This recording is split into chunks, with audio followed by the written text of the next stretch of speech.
Want to know an easy way to upload multiple products at one go on Amazon? For doing so, you can use Amazon's bulk upload feature.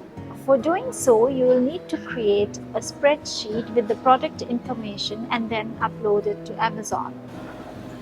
The spreadsheet should include information such as the product title, the product description, the image URL, and the price.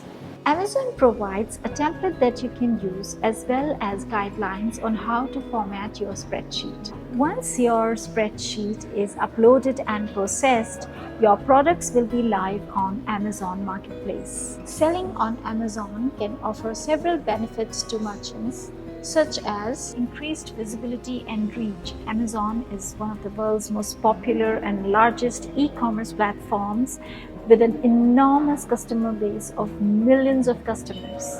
Convenience.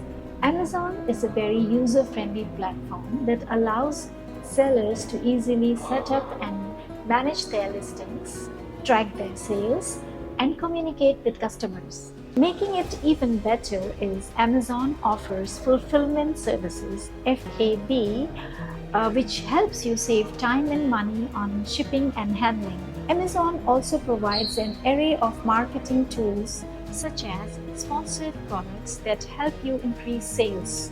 Last but not the least, selling on Amazon can help merchants increase their credibility and reputation. Customers tend to trust brands more when sold on Amazon than when sold elsewhere. At Evox Marketing and PR, we specialize in setting up, promoting, and growing e-commerce businesses. So guys, don't forget to like, subscribe, and share this video if you like such content.